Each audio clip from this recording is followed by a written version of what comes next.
আমি এক্সপেক্ট করিনি আমার সাথে হবে। এরকম বর্ণ হয়েছে, যেখানে এখানে স্কারিং হয়েছে, এখানে কিছু হোয়াইট প্যাচেস হয়েছে। ফুটন্ত গরম জল যেটা স্টিমারের মধ্যে ফুটছিল। নমস্কার, আমার নাম ঐশ্বর্য নাথ।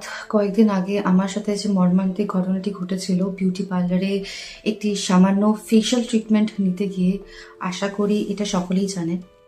এবং যে আমার ফেশিয়ালটা করছিলেন, উনি আমার মুখের ওপর নর্মালি যখন স্টিম দেয়, একটি টাওয়েল মোটামুটি দিয়ে তার উপর থেকে স্টিম দেওয়া হয়।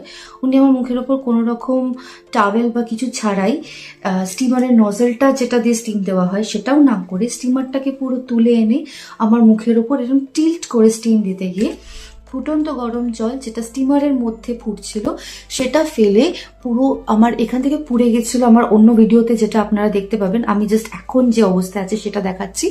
এখানে একটা দাগ হয়ে আছে, এখানে একরকম আমার মানে এই পুরো জায়গাটাতে আমার নানা রকম বর্ণ হয়েছে, যেখানে এখানে স্কারিং হয়েছে, এখানে কিছু হোয়াইট প্যাচেস হয়েছে, আর এখানে আর একটা স্কারিং হয়েছে। তো এই যে আনস্কিলড একজন প্রফেশনাল যেই বিউটি পার্লারে কাজ করছিলেন, এবং এই যে বিউটি পার্লারের ওনার, সে এটা জানা সত্ত্বেও তাকে এরম একটা কাজ করতে দিয়েছিল, আমি সেটার আগেনস্টেই যে কমপ্লেনটাকে এগিয়ে নিয়ে গেছিলাম। দেখুন, আনস্কিলড হতেই পারে যে কোনো মানুষ, আমরা সবসময় সব কাজ জেনে আসি না।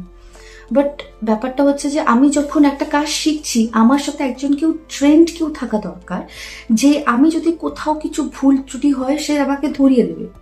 তো ও যে কাজ জানতো না, আর ও যে আমার একটা এরম একটা ফেশিয়ালের মতো একটা জিনিস পারফর্ম করছিলাম, স্টিমার অ্যান্ড অল এইসব নিয়ে, তাহলে ওর সাথে নয় একজন কারোকে দিত যিনি কাজ জানেন, আর নাহলে ওকে ওরম কাজ দিতই না, আমাকে ওয়েট করতে বলতে পারতো। তো যাই হোক, এই ঘটনাটি ঘটে হচ্ছে 21 তারিখ জানুয়ারি মাসের। আজকে প্রায় অনেক দিনই হয়ে গেছে।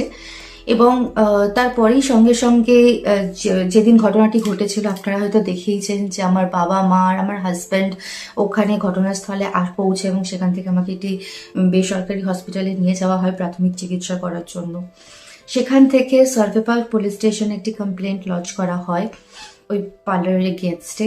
ওইভাবে যে আমি এসে আপনাদের সামনে আমার ঘটনাটা তুলে ধরেছি, it took me a lot of courage to do that, a lot of strength. and তারপরে মানুষের নানা রকম প্রশ্ন, নানা রকম তাদের বক্তব্য, কেউ ঠিক হয়েছে, কারোর অন্যরকম কিছু বক্তব্য, কেউ বলছে এটা প্রস্থেটিক মেকআপ নাকি।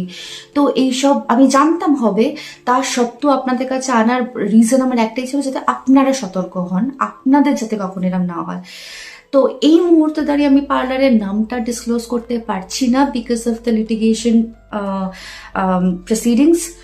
এবং এই পার্লারটি কোনো পাড়ার দোকানের বা গলির ছোট পার্লার নয়, এটি একটি ভালো মলের ভেতরে একটি বড় পার্লার।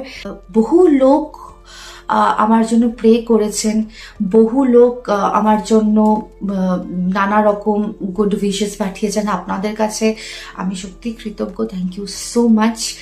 আশা করি আপনাদের ভালোবাসায় আর আপনাদের পাশে থাকার রিজনে আমি তাড়াতাড়ি সেরে উঠবো, যেভাবে প্রোগ্রেস হচ্ছে।